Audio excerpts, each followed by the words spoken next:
ট্রেনও নাকি এখন সেলিব্রিটি, এখানে না আসলে তো জানতেই পারতাম না। হ্যাঁ, আজ ছিল আমাদের পুরী যাওয়ার ট্রেন, হাওড়া থেকে রাত 10:40। তাই বাড়ি থেকে ব্যাগপত্র নিয়ে স্টেশনে এসে ট্রেনে উঠে পড়ি। কিন্তু এটা কি, একেই বলে ট্যালেন্ট। জানলার সাথে মাথা কাপড় বেঁধে ঘুমাচ্ছে। তবে ভাই ঘুমটা কিন্তু বেশি ইম্পর্টেন্ট।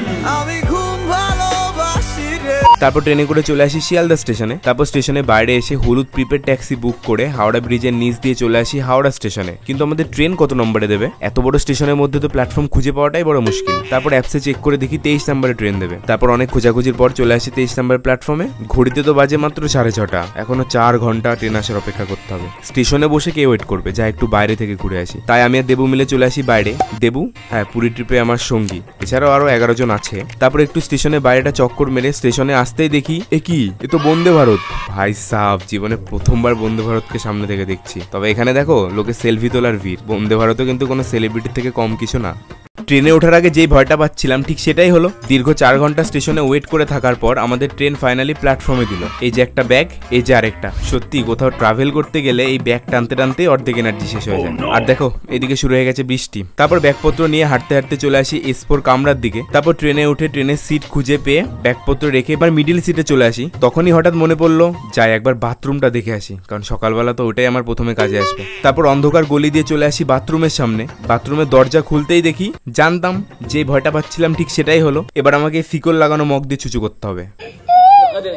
তাই দুঃখে সিটে এসে শুয়ে পড়ি। ট্রেনে ঝাঁকুনিতে হঠাৎ ঘুম ভেঙে যাওয়ায় দরজার কাছে এসে দরজা খুলে দেখি সকাল হয়ে গেছে, কিন্তু বাইরের বৃষ্টি এখনো থামেনি। ব্যাগ থেকে ব্রাশ বের করে দরজার পাশে দাঁড়িয়ে ব্রাশ করতেই ছিলাম, তখনই দেখি ট্রেন পুরী স্টেশনে ঢুকে গেছে। তারপর ব্যাগপত্র নিয়ে নেমে পড়ি পুরী স্টেশনে। তারপর হাঁটতে হাঁটতে চলে আসি স্টেশনের বাইরে। তারপর একটা ট্রাভেল এজেন্সির সাথে যোগাযোগ করে গাড়িতে উঠে এজেন্সির অফিসে এসে 2 দিনের ট্যুর বুক করে চলে আসি আমাদের রুম খুঁজতে। লোকলজ্জার ভয়ে বলতে পারিনি আমি এর আগে কোনোদিনও সমুদ্র দেখিনি। তাই যবে থেকে শুনেছি পুরী আসবো তবে থেকেই আমার সমুদ্র দেখার এক্সাইটমেন্টটা মনের মধ্যে চাপা আছে। সব এক্সাইটমেন্ট কিন্তু পুরীর বিচে গিয়ে দেখাবো। পুরীতে ছিল আজ আমাদের প্রথম দিন, আর আমরা স্টে করেছি এখানে, যেখান থেকে বিচ মাত্র 30 সেকেন্ডের হাঁটা পথ। তাই প্রথম দিনই বিচে যাওয়ার জন্য রেডি সেডি হয়ে একটা লাল টুপি মাথায় পরে হাঁটতে হাঁটতে চলে আসি স্বর্গদ্বার বিচে। আর খুশি দেখতে পাচ্ছ, খুশি, কারণ আমি প্রথমবার সমুদ্র দেখছি। এইদিকে উট মুখ ঘুরিয়ে দাঁড়িয়ে আছে, এদিকে কেউ একা সময় কাটাচ্ছে, কেউ দূরে দাঁড়িয়ে ঢেউ দেখছে। আমরা তাড়াতাড়ি করে স্নান করে চলে আসি রুমে। তারপর রেডি হয়নি পুরী সাইট সিইং দেখতে যাওয়ার জন্য। তারপর একটা ম্যাজিক গাড়ি করে রাস্তার পাশে সমুদ্র দেখতে দেখতে চলে আসি গৌড় বিহার আশ্রমে, যেটা পুরীর গুপ্ত বৃন্দাবন নামে পরিচিত। গেট দিয়ে ভেতরে ঢুকতেই দেখতে পাই গণেশ দেবের মূর্তি, তারপরে জগন্নাথ দেবের মূর্তি। এখানে বিভিন্ন পৌরাণিক কাহিনী নিদর্শন তুলে ধরা হয়েছে। এছাড়াও এখানে ভগবান শ্রীকৃষ্ণের বিভিন্ন লীলার মডেল রূপে নিদর্শন রয়েছে। শ্রী চৈতন্য দেবের বিশাল বড় একটা স্ট্যাচুও রয়েছে এখানে। এই সেই মন্দির, যেই মন্দিরের ভেতরে নাকি ভগবান শ্রীকৃষ্ণের হৃৎপিণ্ড রাখা আছে। এই মন্দিরের 22 সিঁড়ি পার করলেই নাকি স্বর্গলাভ পাওয়া যায়। যে মন্দিরের এতই অলৌকিক রহস্য রয়েছে যে রহস্যের সমাধান এখনো পর্যন্ত কেউ দিতে পারেনি। সেই মন্দিরই দর্শন করার আগে আমরা প্রথমে গাড়ি করে চলে আসি জগন্নাথ দেবের পিসি বাড়ি, তারপর আবার চলে আসি জগন্নাথ দেবের মাসি বাড়ি। কিন্তু মন্দিরটা বন্ধ থাকায় বাইরে থেকে দর্শন করে আবার গাড়ি করে চলে আসি রুমে। তারপর একটা পান্ডা ঠিক করে হাঁটতে হাঁটতে চলে আসি জগন্নাথ মন্দিরে। এখানে এসে দেখি মন্দিরের উপরে পতাকাটা পাল্টানো হচ্ছে। তারপর ফোন রেখে ঢুকে পড়ি জগন্নাথ দেবের দর্শন করতে। তো এই সেই জগন্নাথ মন্দির, যে মন্দিরের উপরে পতাকাটা হাওয়ার বিপরীত দিকে ওড়ে, যে মন্দিরের উপরে কোনো প্লেন বা পাখি ওড়ে না, যে মন্দিরের মহাপ্রসাদ কখনো কম পড়ে না, যে মন্দিরের ভোগ রান্না হয় একটা হাড়ির ওপর আরেকটা হাড়ি রেখে, যে হাড়ি সবার উপরের হাড়িটা সবার আগে রান্না হয়। মন্দিরের দর্শন করে বাইরে বেরোতেই দেখি বাইরে শুরু হয়ে গেছে বৃষ্টি। তো আমাকে ভিজে ভিজে রুমের দিকে ফিরতে হবে। তাহলে আমি রুমের দিকে ফিরি, তোমাদের সাথে দেখা হচ্ছে কালকে। পুরী জগন্নাথ মন্দিরের মতনই সেম টু সেম একটা মন্দির, যেটা পুরী থেকে প্রায় 110 কিমি দূরে অবস্থিত। আর এটা এমন একটা মন্দির যে মন্দিরে নাকি জগন্নাথ দেবকে দর্শন করার পর এই মন্দিরে তাকে আসতেই হয়। পুরীতে ছিল আজ আমাদের দ্বিতীয় দিন। সকাল সকাল ট্রাভেল এজেন্সির গাড়ি এলে গাড়ি করে 20 কিমি রাস্তা পার করে চলে আসি আমাদের প্রথম দর্শনীয় স্থান সাক্ষী গোপাল মন্দিরে। যে মন্দিরের মূর্তি নাকি বৃন্দাবন থেকে স্বয়ং এক ভক্তের সাক্ষী দিতে এসে এখানে পাথরের মূর্তি ধারণ করে। তারপরে এখানে মন্দির স্থাপন করা হয়, যেটা বর্তমানে সাক্ষী গোপাল মন্দির নামে পরিচিত। তারপর সাক্ষী গোপালের বিগ্রহ দর্শন করে আমরা বেরিয়ে পড়ি কন্টিলো নীলমাধব মন্দিরের দিকে, যেটা পুরী থেকে 110 কিমি দূরে অবস্থিত। পথে যেতে যেতে এরা আমাদের রাস্তা আটকে দাঁড়ায়। তারপর এদেরকে সরিয়ে দূরের পাহাড় দেখতে দেখতে চলে আসি নীলমাধব মন্দিরে, যে মন্দিরটি পুরী জগন্নাথ মন্দিরের আদলে তৈরি। এই মন্দিরেও 4টি দ্বারপথ আছে। কথিত আছে পুরী জগন্নাথ মন্দির দর্শন করতে এসে এখানে না এলে নাকি পুরী যাত্রা সফল হয় না, যে মন্দিরে ভগবান বিষ্ণুর পুজো করা হয়।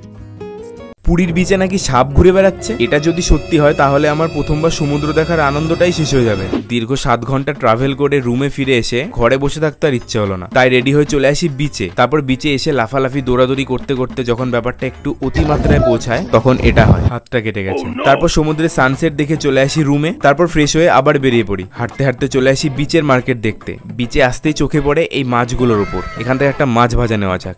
কি মাছ ভাজা নেওয়া যায়?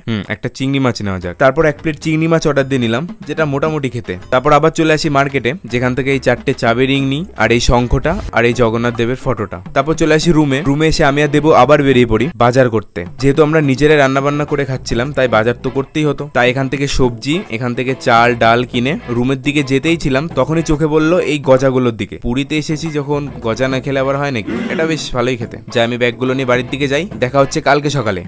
এটা হলো এমন একটা মন্দির যে মন্দিরের প্রধান দরজায় নাকি সূর্যের আলো সবার প্রথমে পড়ে। আর এটা হলো 10 টাকার নোট। এদিকে আসো, তোমাদের একটা জিনিস দেখায়। এই দেখো, দেখতে পাচ্ছ? পুরো সেম টু সেম জিনিস। এটা ছবি এই 10 টাকা নোটের মধ্যে আছে। পুরীতে ছিল আজ আমাদের 3য় দিন, তাই সকাল সকাল গাড়ি করে বেরিয়ে পড়ি। পথে যেতেই পড়লো স্যান্ড আর্ট মিউজিয়াম। তারপর 30 টাকা দিয়ে টিকিট কেটে ভেতরে ঢুকতেই দেখি মাটি দিয়ে তৈরি করা বিভিন্ন রকমের আর্ট। একদিকে গণেশ, বুদ্ধদেব, বিভিন্ন রকমের মাছ, সান্টা ক্লজ এর মূর্তি মাটি দিয়ে আর্ট করে তৈরি করা। আরে এটা তো হাল্ক। তারপর আবার গাড়ি করে চলে আসি চন্দ্রভাগা বিচে। এই বিচটা বেশ সুন্দর, সাদা ফেনায় ভরা। ইচ্ছে করছিল এখানেও স্নান করি, কিন্তু এখানে স্নান করতে দেয় না। তাই দূর থেকে দেখেই গাড়ি করে চলে আসি সূর্য মন্দির দেখতে। 40 টাকা দিয়ে টিকিট কেটে ভেতরে ঢুকতেই চোখে পড়লো সেই মন্দির, যে মন্দিরটা 600 বছরেরও বেশি পুরনো। এই মন্দিরটি রথের আদলে তৈরি, যার 24টা চাকা আছে। যে চাকাগুলির একটি চাকার ছবি আমাদের 10 টাকার নোটের মধ্যে আছে। তুমি কি এটা জানতে? কমেন্টে কিন্তু জানিও। এই রাস্তাটা নাকি পাহাড় কেটে তৈরি করা, আর আমাকে ওই মাটি থেকে 123 ফুট উঁচু ওই মন্দিরটায় যেতে হবে। সূর্য মন্দির দেখে প্রথমে আমরা চলে আসি ধৌলিগিরিতে, যেটা ধবলগিরি পাহাড়ের ওপর অবস্থিত। আর ওই দূরে ছিল দয়া নদী, যার পাশে কলিঙ্গ যুদ্ধ হয়েছিল, যেই যুদ্ধে 1.5 লাখ মানুষের মৃত্যুতে এই নদী রক্ত নদীতে পরিণত হয়েছিল। তারপর আবার গাড়ি করে চলে আসি উদয়গিরি খণ্ডগিরি দেখতে। এটা উদয়গিরি, ওটা খণ্ডগিরি। এখান থেকে নাকি পাহাড় কেটে নিয়ে ওড়িশার বিভিন্ন মন্দিরে ব্যবহার করা হয়েছিল। তারপর সিঁড়ি বেয়ে উপরে উঠে আসি। আমাদের হাতে টাইম কম থাকায় দূর থেকে উদয়গিরি দেখে পথে লিঙ্গরাজ মন্দির দর্শন করে চলে আসি নন্দনকাননে। তারপর টিকিট কেটে কুমিরের নিচ দিয়ে ভেতরে ঢুকতেই দেখতে পাই বিভিন্ন প্রজাতির সাপ, তারপর দেখতে পাই কুমির, তারপর দেখতে পাই জিরাফ, তারপর একটা হলুদ রঙের বাঘ। এখানে নাকি সাদা বাঘও দেখতে পাওয়া যায়। সবই তো দেখলাম, কিন্তু সাদা বাঘের তো দেখা পেলাম না।